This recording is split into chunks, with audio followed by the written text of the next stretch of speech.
satu-satunya dari atlet Jawa Timur yang dapat medali emas, Aisyah. Kalau memang kamu mau, kau harus siap. Ya wis, dipersiapkan betul-betul. Di saat kamu siap, berarti siap segalanya. Udah siap, lu siap. Berarti apapun yang terjadi.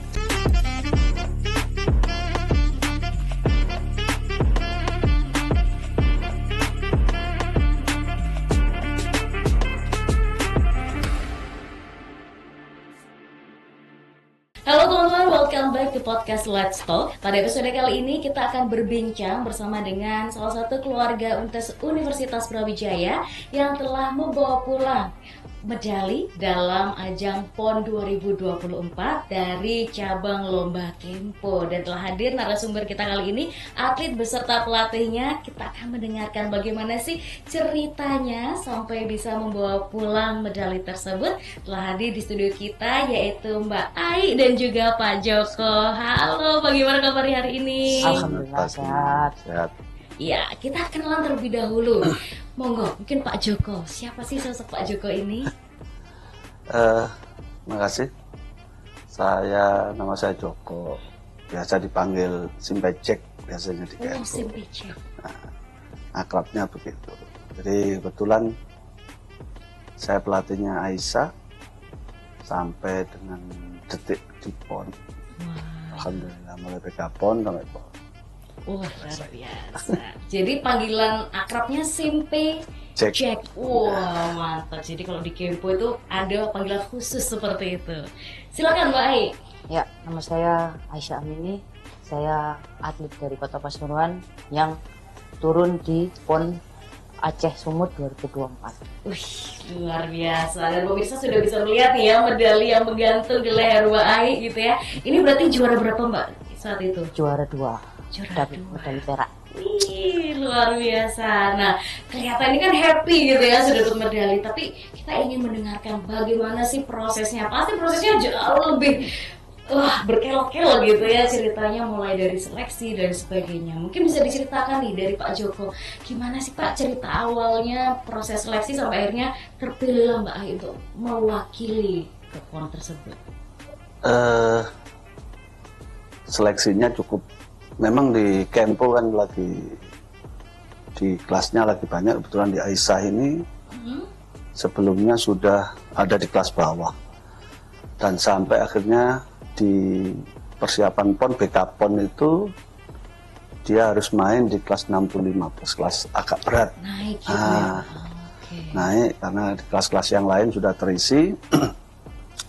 Ya memang persiapannya, kebetulan saya juga sebagai tim seleksi pada saat itu, selain pelatih, tim seleksi dari Pemprov untuk menyiapkan mencari atlet. Ini udah lama kita siapin seleksi dari mulai kejuaraan apapun, kejuaraan nasional, kejuaraan provinsi, kejuaraan apapun kita pantau.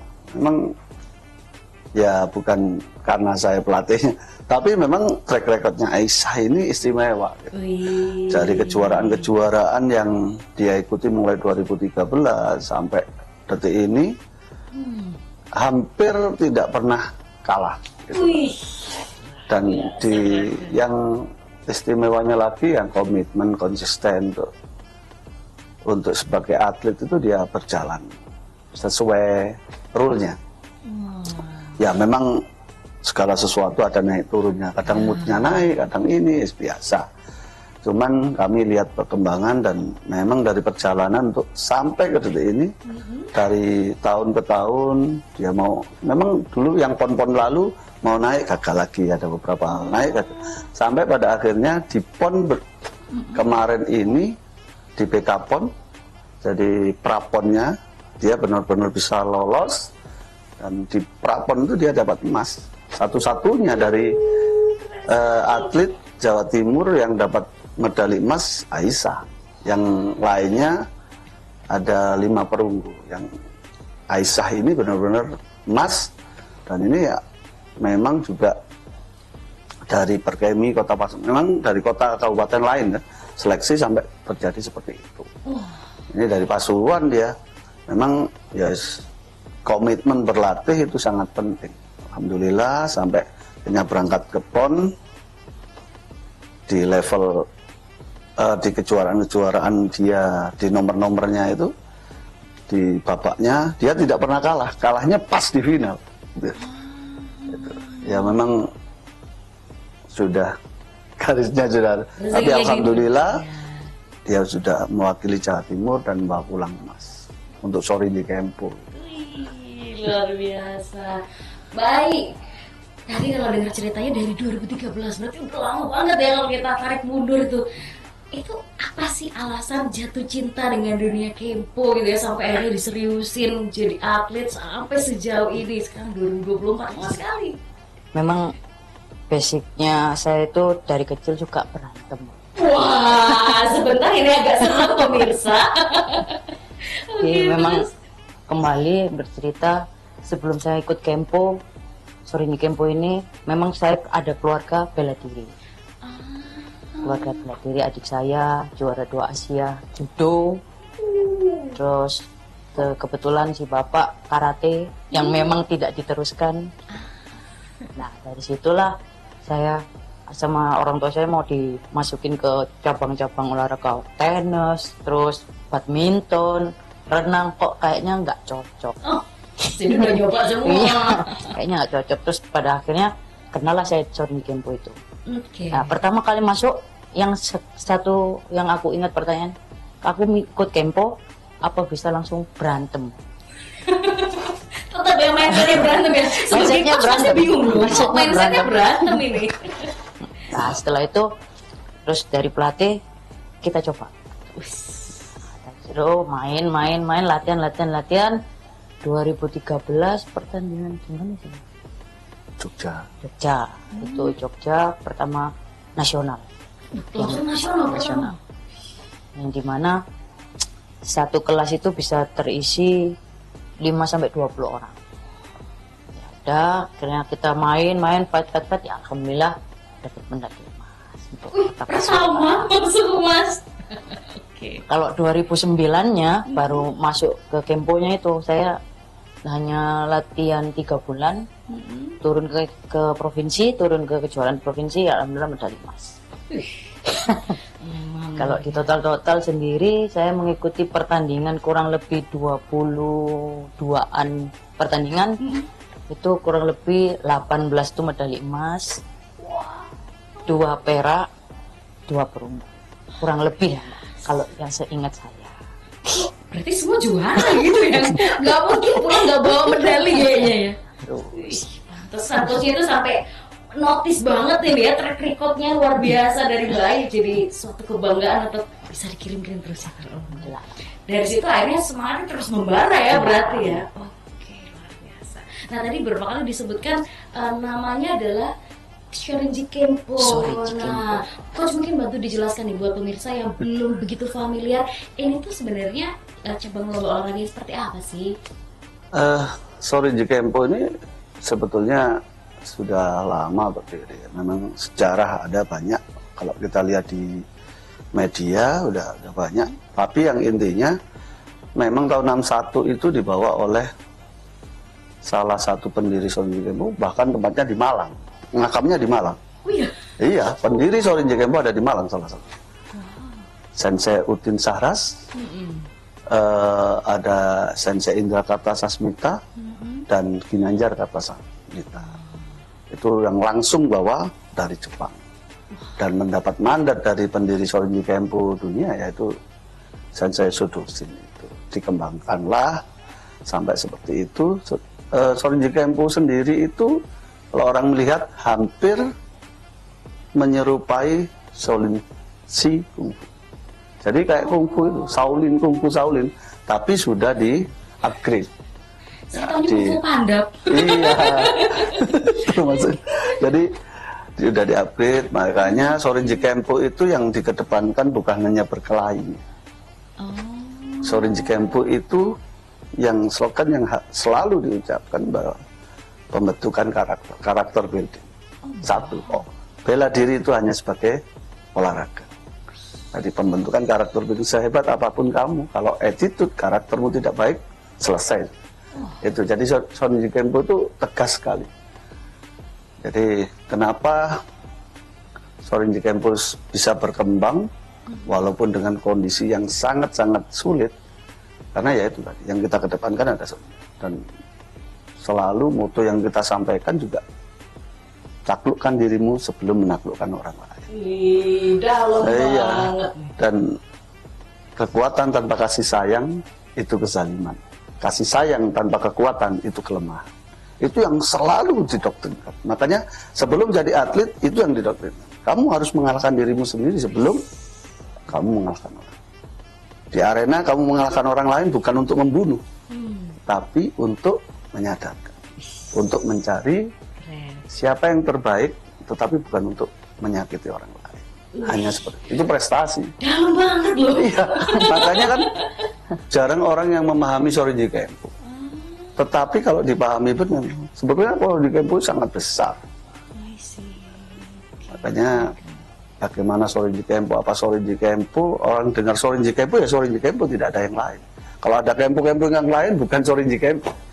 Kalau ada Kempo tidak ada Shorinjinya berarti bukan Shorinji Kempo. Oke, jadi melekat satu package Melesat. artinya. Oh. Jadi makanya kan kami tidak diajarkan untuk jadi seorang petarung. Walaupun di arena kami harus jadi juara. Itu untuk prestasi. Tidak untuk jadi petarung, tetapi untuk menjaga semua. Jadi tidak ada di jalan-jalan kelihatan. Walaupun kami hebat, teknik kami, dan selalu yang diucapkan saja Indra ini adalah Shorinji Kempo ini killing mesin pembunuh. Tetapi tidak untuk diajarkan dengan cara brutal, dan tidak diajarkan untuk orang-orang yang tidak mengerti adab. Begitu. Makanya Keren banget ya, saya baru tahu loh. yang mengungkap sekelumit itu kan dikembangkan oleh Sodosin itu karena pada saat Perang Dunia Kedua itu kan Jepang porak-poranda. Makanya didirikanlah Shorinji Kempo itu untuk mengembalikan Jepang itu untuk menjadi akhlak yang lebih baik, membuat ini, untuk membuat bangkit dan sebagainya. Makanya itu diambil. Keren.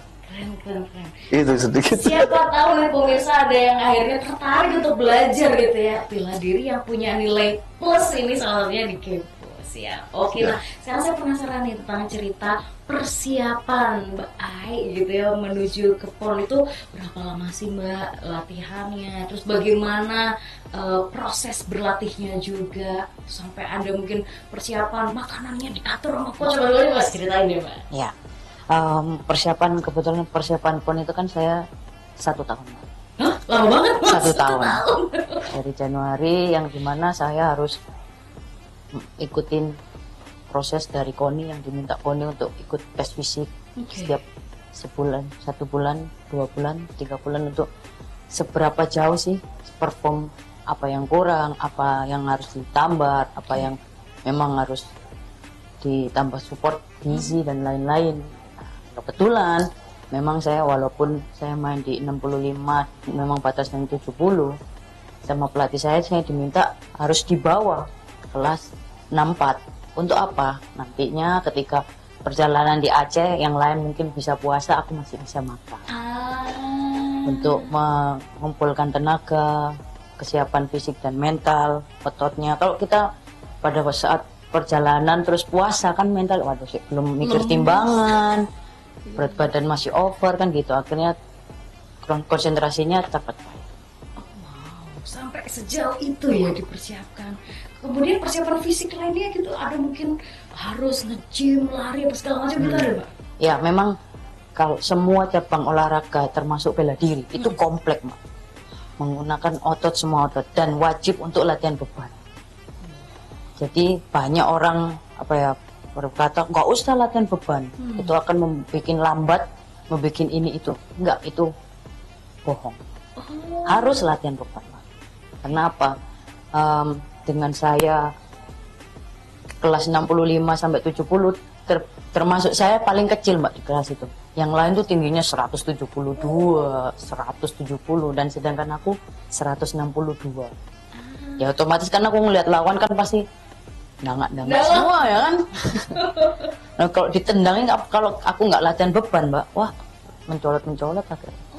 Nggak kuat untuk pas ketika kontak ketendang, karena otomatis kan kita harus mundur, speednya in outnya harus kalau berat badan kita terus badan kita nggak enjoy ya akhirnya gulung kuming lah sih. Jauh banget loh, Mai. Jauh banget. Oke, jadi mulai dari fisik dipersiapkan sampai makanannya pun juga gitu ya. Wah. Kalau yang dipersiapkan coach untuk para atlet itu seperti apa sih? Apa ada kurikulumnya gitu ya? Khusus dipersiapkan apalagi menuju PON ini. Kurikulum atau persiapan latihan atau periodisasi selalu saya berikan. Dan kami menganggap bahwa persiapan setelah dia BK-PON, setelah pra-PON harus ngapain. Karena ini di PON ini perform ini harus lebih gitu. Otomatis daerah-daerah mempersiapkan atletnya juga mati-matian. Karena kan membela harga diri provinsi itu kebanggaan apapun instansi dan kotanya masing-masing gitu. Makanya saya selalu anjurkan, tidak ada kata tidak. Di saat kamu siap, berarti siap segalanya. Saat kamu tidak siap, lebih baik mundur. Udah siap, ya siap. Berarti apapun yang terjadi. Sehari kita latihan, saya memberikan treatment latihan, itu bisa 3-4 kali.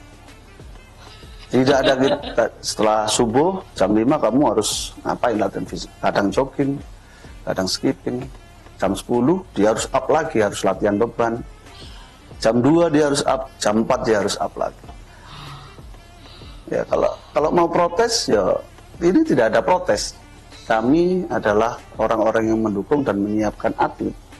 Tetapi kalau atlet sudah tidak welcome dengan program ini, selesai. Dan makanya suka tidak suka, mau tidak mau makan ini pola latihan. Jadi tiap kali mulai persiapan setahun kita naikkan, termasuk latihan beban, karena kan kami beranggapan bahwa persiapan yang paling bahaya itu di awalnya. Di persiapan awal itu memang fisiknya harus the best. Kemampuan otot atau strength-nya itu harus bagus, kemampuan VO2 max-nya atau nafas dan paru-paru jantungnya harus bagus, kekuatan kemampuan speed kecepatannya harus bagus. Karena itu nanti dibawa ke periodisasi di program selanjutnya. Kalau ini tidak maksimal, kemampuan otot, kekuatannya, sampai dia latihan strength maksimal, berat maksimal, di samping di luar bebannya dia, dan pola makan yang harus dijaga, ini tidak akan maksimal di sini. Karena strength, kalau kemampuan ototnya tidak maksimal, pasti akan jadi cedera di berikutnya. Karena kan semakin mendekati ini kan program latihan akan semakin intens. Awalnya ibaratnya orang motong buah pelan-pelan. Semakin ke sana kan semakin mau tidak mau, suka tidak suka. Makanya istilahnya sampai terjadi anaerobik dan aerobik fisiknya itu harus berkesinambungan. Berat ya. Ternyata ya tidak seindah yang dapat medali ya, ternyata di bal gitu ceritanya. Persiapannya yang susah, persiapannya yang mau mati-matian, bisa mati beneran udah. Tapi ya itu, kamu mau yang terbaik, ya latihanmu harus baik. Gitu. Tidak bisa. Tapi dari cerita yang berdarah-darah mati-matian tadi, alhamdulillah membawa kabar baik gitu ya, membawa medali juga. Nah, saya pengen dengar cerita saat di PON-nya. Nah, gimana nih Mbak Ai? Saat di PON itu kondisinya seperti apa sih? Mungkin ngelihat kompetitor ini kayak paling berat dari provinsi ini. Ada nggak pikiran-pikiran seperti itu? Oke, Mbak. Jadi saya beranggap dan menilai dengan pelatih, wah kemungkinan aku final ini bakal ketemu lawanku yang di BK PON. Ternyata itu meleset, Mbak. Oh, meleset. Karena di Shorinji Kempo ini kan menggunakan sistem double elimination, yang dimana kita dikasih kesempatan 2 kali main. Apabila 2 kali sudah kalah, sudah dinyatakan kalah. Tapi kalau masih kita kalah sekali, itu masih ada kesempatan untuk main. Dan itulah aku kagetnya akhirnya pada saat di final ketemu NTT, yang dimana dia permainan pertama itu sempat kalah dengan lawanku yang di BK-PON itu. Mas, namanya juga sistem, terus sama-sama semangatnya, sama-sama ingin juaranya. Ternyata saya ketemunya sama NTT dan tidak kaget loh, ternyata ketemu NTT. Sudahlah, kita bermain maksimal. Sama pelatih bilang ini kita sudah jauh-jauh dari Jawa Timur ke Aceh, dari ujungnya peta. Jadi harus benar-benar habis-habisan. Oke, dan itu di final berarti ya? Ya, di finalnya. Aduh, gimana coach waktu ketemu lawan yang tidak sesuai prediksi? Ya makanya ini namanya game. Makanya di Kempo ada double elimination itu sebetulnya menguntungkan atlet, tetapi juga tidak menguntungkan. Kalau fisiknya tidak ready bener, dia akan mati bener di arena. Gitu. Makanya double elimination ini juga membawa seneng, tapi membawa senep. Senengnya dia masih punya nyawa 2. 1 kalah, dia masih punya kesempatan sekali. Tetapi senepnya, kalau fisiknya tidak ready, dia akan habis di situ. Iya, jadi sampai ketemu NTT, saya udah ingetin final. Oh, ini udah bangga, dia udah seneng, waduh kita final. Ya namanya kadang ceroboh itu kan euforia yang terlalu berlebihan. Saya udah ingetin, lawanmu ini kidal, hati-hati, saya bilang. Dia kidal, kakinya kidal. Saya udah ingetin, udah beberapa kali main sama dia kena, sampai akhirnya sempat dia jatuh. Dia udah seneng, wah seneng, makin naik, wah semangatnya makin naik, lupa kalau lawannya kidal, gitu loh. Begitu dia mau masuk, mau dipukul, kakinya naik yang kiri, bener, cepet saya udah, saya bilang, iya kan, ya sudah, mau disesali apa, itu udah keputusanmu, karena kalau udah di arena kami tidak bisa mempengaruhi semua treatment, semua pola latihan yang kami kasih ke dia, ke atlet. Ya udah kamu rangkum di situ. Karena pelatih tidak bisa ngapa-ngapain, hanya mengingatkan hati-hati. Main begini nggak bisa sudah. Ini kan udah tutup helm dia apa, nengoknya campur emosi. Gitu. Luar biasa ya. Gimana Mbak? Ada cerita yang unik-unik gak, yang memorable banget nih di PON? Kalau memorable ya yang paling yang berkesan itu akhirnya saya bisa ikut ke PON. Karena perjalanan yang dulu-dulu pernah ingin masuk PON, ya kata sudah sempat disampaikan dengan pelatih, naik turunnya, juga ikut seleksi, ternyata gagal, ikut seleksi gagal, ikut seleksi gagal. Terus akhirnya aku cuman berpikir, masa sih aku nggak ada kesempatan. Akhirnya aku ngomong, masa sih sampai pada saat ada seleksi itu, saya bilang, masa sih aku nggak ada kesempatan, 1 kali aja. Ya udah, ya kalau memang kamu mau, kalau harus siap, ya wis, dipersiapkan betul-betul. Jangan anyi-anyi, bahasa kasarannya itu setengah-setengah. Kalau memang basah sekalian, kering sekali. Udah, itu Mbak memoriku.